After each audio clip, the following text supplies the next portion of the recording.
Hello friend, আমি আর কে garden থেকে তোমাদের সুমন বলছি। বন্ধুরা, আজকের ভিডিওতে দেখে নেব গাঁদা গাছ থেকে শুরু করে অন্যান্য গাছে অ্যালোভেরা জেল দিলে কি কি উপকার হয়। বন্ধুরা, তোমরা যদি অর্গানিক পদ্ধতিতে গাঁদা ফুল চাষ করতে চাইছো, তাহলে গাছের গ্রোথ থেকে শুরু করে ছোট গাছে অসংখ্য ফুল আসা, গাছে পোকা লাগা এবং গাছে পাতা কোঁকড়ানো সমস্ত বিষয়ে সুন্দর সুন্দর কিন্তু টিপস দেখাবো আজকের।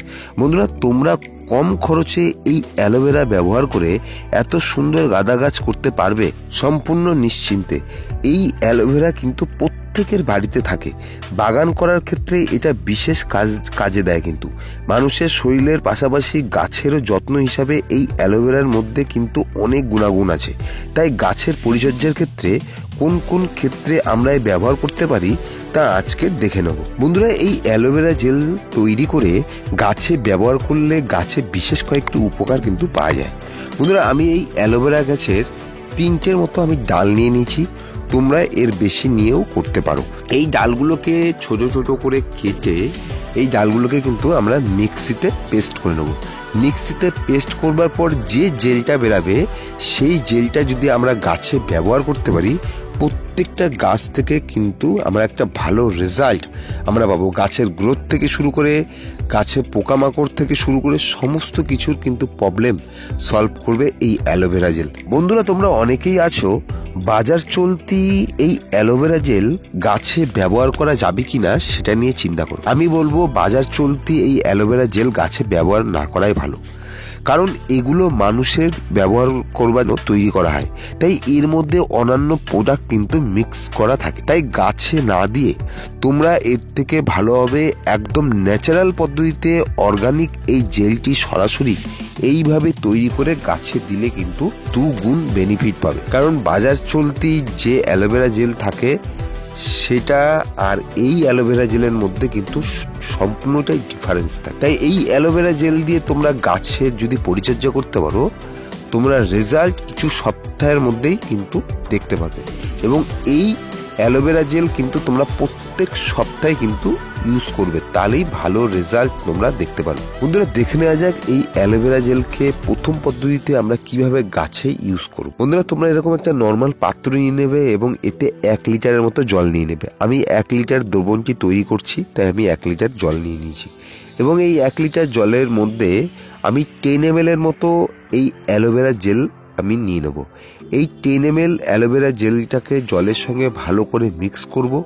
মিক্স করবার পর আমরা গাঁদা গাছ থেকে শুরু করে বিভিন্ন ধরনের গাছে পাতাতে আমরা স্প্রে করব। বন্ধুরা, এই গাঁদা ফুলের কিন্তু ছোট ছোট গাছে কিন্তু বিভিন্ন রকম প্রবলেম দেখা দেয়। দেখো, এরকম পাতা কুঁকড়ে যায়, অনেক সময় পাতার কালার ফ্যাকাশে কালার হয়ে যায়।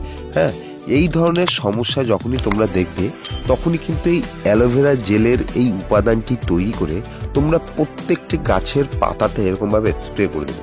আর তোমরা যদি এইভাবে প্রত্যেকটি গাছের পাতাতে স্প্রে করো, তাহলে কিন্তু এই পাতা কুঁকড়ে যাওয়া বা গাছের গ্রোথ হচ্ছে না, এই যে ছোট গাছগুলো দেখছো, এই যে গাছে গ্রোথ হচ্ছে না, এই সমস্ত কিন্তু সমস্যা কিন্তু কেটে যাবে।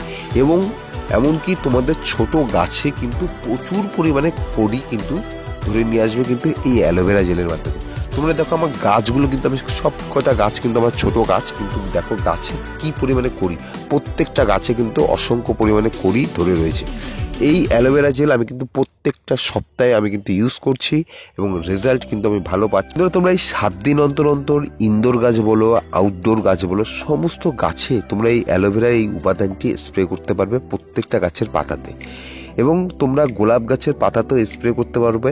এবং গোলাপ গাছের পাতাতে স্প্রে করলে গোলাপ গাছের পাতা যেরকম চকচকে থাকবে, এবং গোলাপ গাছের যাদের নতুন ব্রাঞ্চ না বেরায়, তারা যদি এই অ্যালোভেরা জেলের এই উপাদানটি গাছের ডালে স্প্রে করতে পারো, তাহলে কিন্তু নতুন নতুন এরকম ব্রাঞ্চ বেরাবে এবং প্রত্যেকটা ব্রাঞ্চে কিন্তু তোমরা ফুল পাবে।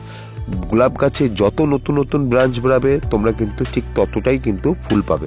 তোমরা দেখো, আমার প্রত্যেকটা গোলাপ গাছে কিন্তু নতুন নতুন ব্রাঞ্চ বেরাচ্ছে এবং প্রত্যেকটা ব্রাঞ্চের মাথাতে একটা করে কিন্তু ফুল।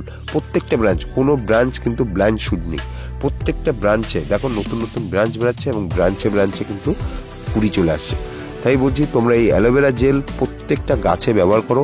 দেখো, গাছের পাতা চকচকে থাকবে, গাছের গ্রোথ ভালো হবে। এবং যে সমস্ত গাছে গ্রোথ আসছে না, ফুল আসছে না, সমস্ত গাছে কিন্তু ফুল আসবে, সমস্ত দিক থেকে কিন্তু তোমরা ভালো একটা রেজাল্ট কিন্তু দেখতে পারবে অ্যালোভেরা জেলের এই উপাদানটি। তোমরা দ্বিতীয় পদ্ধতিতে আমরা অর্গানিকভাবে গাছে পোকামাকড় তাড়ানোর জন্য এই অ্যালোভেরা জেলকে আমরা কিভাবে ব্যবহার করব এই ভিডিওর মাধ্যমে আমরা দেখে নেব।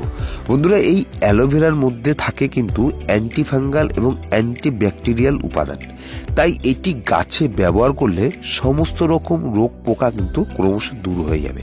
বন্ধুরা, এই অ্যালোভেরার সাথে আরও আমরা 2-1টি উপাদান যোগ করে নেব যাতে কীটনাশকটি আরও শক্তিশালী হয়ে ওঠে, এবং যত বেশি শক্তিশালী কীটনাশকটি হয়ে উঠবে গাছের কিন্তু কোনো রকমই আমাদের কিন্তু পোকামাকড়ের অ্যাটাক হবে না, গাছে কোনো রকম ফাঙ্গাস প্রবলেম হবে না, সমস্ত দিক থেকে কিন্তু মুক্তি গাছ পাবে এবং গাছে ফুল ফলের সংখ্যাও কিন্তু ক্রমশ বাড়তে থাকবে। বন্ধুরা, এই অ্যালোভেরা জেলের উপাদানটিকে আরও শক্তিশালী কীটনাশকে তৈরি করবার জন্য আমরা এতে রসুনের কোয়াকে নিয়ে নিয়েছি।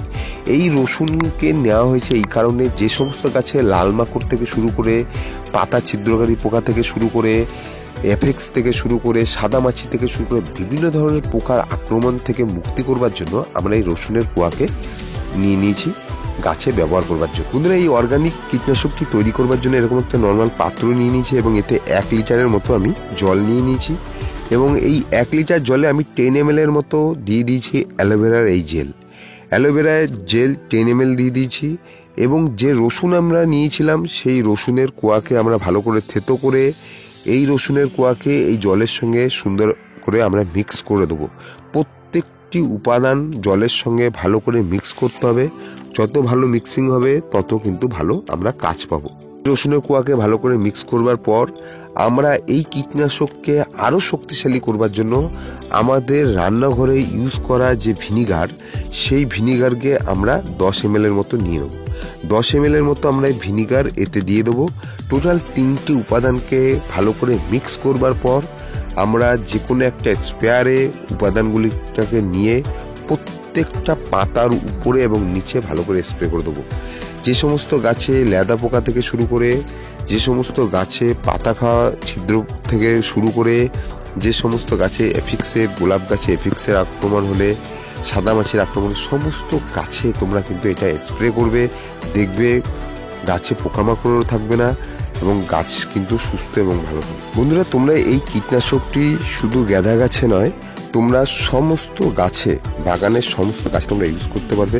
লঙ্কা গাছ থেকে শুরু করে, বেগুন গাছ থেকে শুরু করে, গোলাপ গাছ থেকে শুরু করে, পিটুনিয়া, চন্দ্রমল্লিকা, সমস্ত গাছে, শীতের সমস্ত সবজি গাছ বলো, ফুল গাছ বলো, ফল গাছ বলো, সমস্ত গাছে তোমরা ইউজ করতে পারবে এবং খুব ভালো রেজাল্ট কিন্তু পাবে। এবং এই কীটনাশকটি তোমরা বিকালের দিকে ইউজ করবে এবং প্রত্যেক সপ্তাহে তোমরা এই কীটনাশকটি যদি ইউজ করো তাহলে কিন্তু তোমরা একটা ভালো রেজাল্ট কিন্তু তোমরা নিজেরাই দেখতে পারবে।